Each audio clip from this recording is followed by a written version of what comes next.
will we be in 100 years? Hopefully not dead. Well, no, I don't mean with technology, or with the population, or any other category. I mean, where in the location will we be? Will we still be on this planet, building over the ruins of past generations, storing anything with any sentimental value? Or will we be on Mars, building high-tech housing, generating water by taking it out of the surface? Or will we be on another planet, one perhaps in a whole other solar system, venturing into planets that nowadays seems like they are on some sort of dreamlike cloud, one that we will never be able to make it onto? That is the question that we'll be answering today. Now, before we go on, I'm new here on YouTube, and I don't really have a platform, so it'd be awesome if you subscribed and watched the next video. I'll try to upload every week, and it will hopefully be quality content. Of course, there's a whole school thing that some people have to do, so, you know. Anyway, if we want to know where we'll be in 100 years from now, we have to start today with what we are doing today. Recently, a new space race has started. The objective, get into Mars.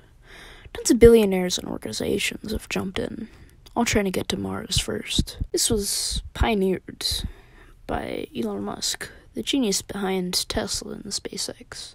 I mean, how much of a genius do you have to call your baby that? If you heard that name, you'd think it was some sort of rope. Anyway, Mr. Musk and his scholarship to Princeton were able to make SpaceX, which was founded after he flew to Russia to casually ask for some rockets, and they said no, in their Russian accents. So he wrote some math on the back of a napkin on the way home from Russia. He then thought to himself, hey, wait a second, this space thing might actually be financially feasible. So he built a factory, bought an island for a launch pad, made 3 rockets, which all blew up, and then on the 4th try was able to not do blowing up. After that, he got a $1.5 billion contract from NASA to launch stuff to the ISS. So far, SpaceX has pioneered many areas of spaceflight, like being able to reuse rockets because they can land by themselves, along with, sending cars to space. Thanks, Elon. Musk wants to get to Mars one day, and he also wants to die on it. And he said that we could get there by 2024. That is obviously not happening, Elon.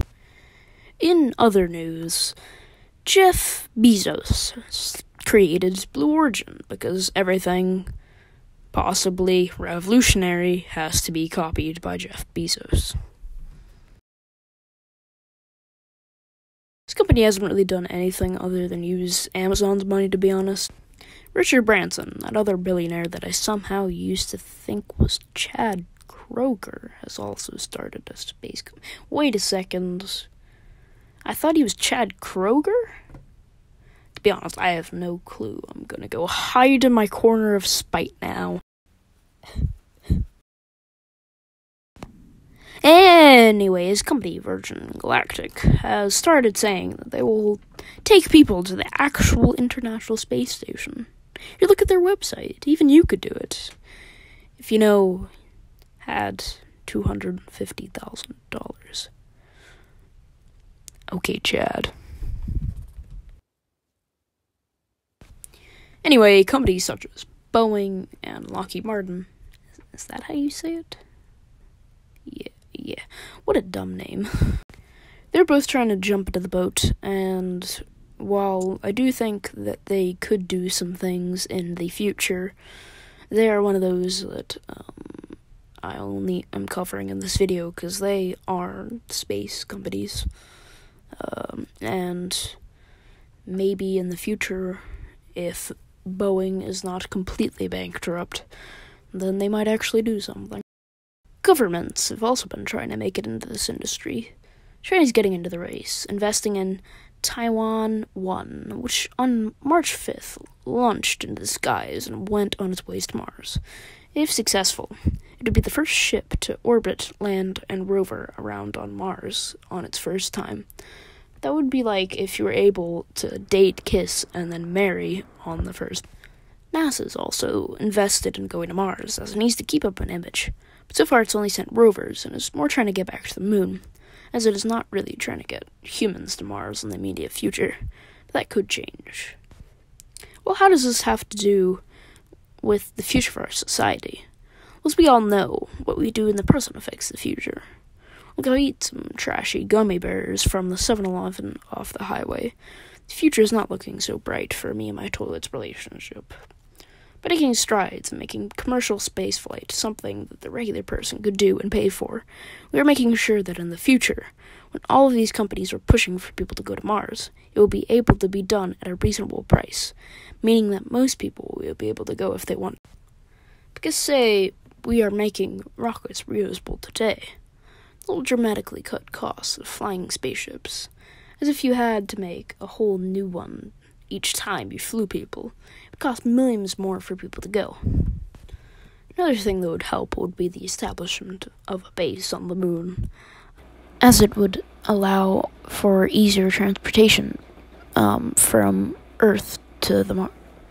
Anyway, it takes a lot of fuel and engineering prowess to be able to get a rocket past orbit.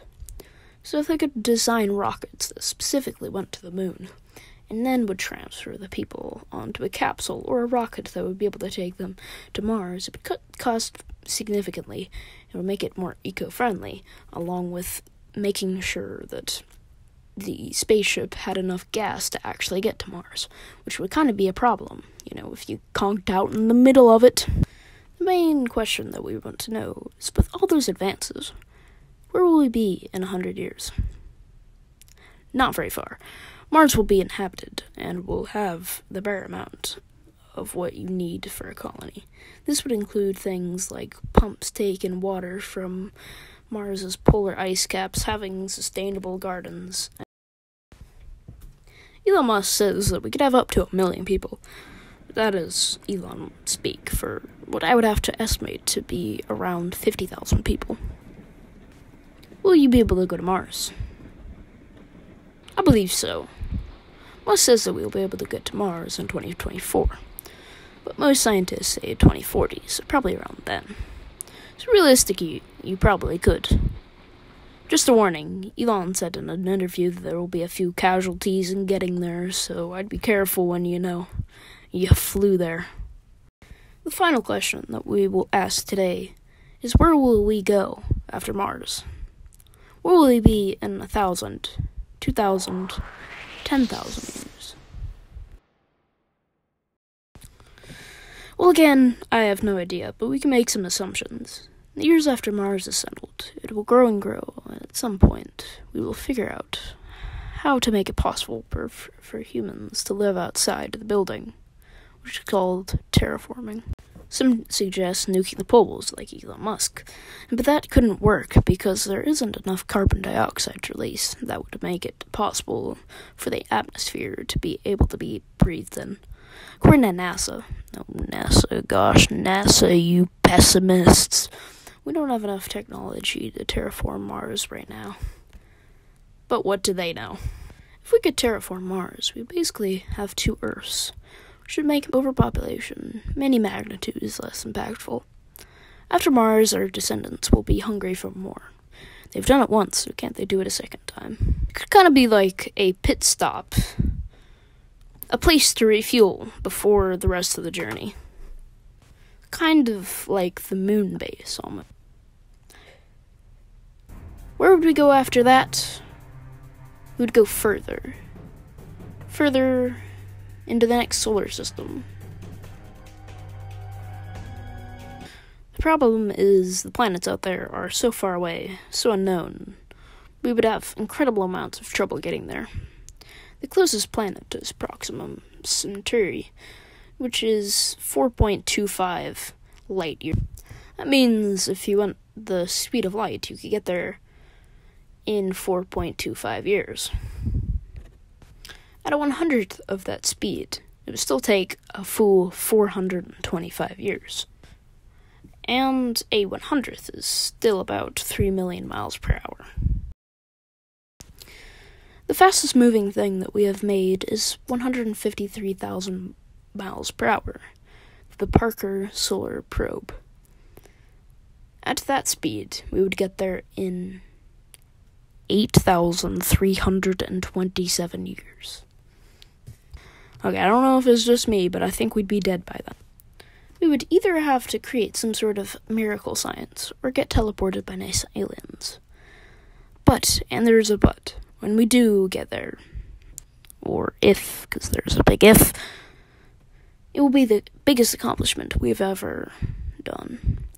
We'll be out there we cannot see, but we know it will be revolutionary. Alright, thanks for watching.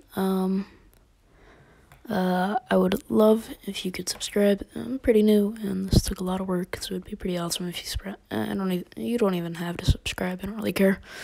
Just give it a like or a comment or something. But you don't even have to do that. But thank you very much, and I hope you have a great rest of your day, and maybe come back. I will see you later.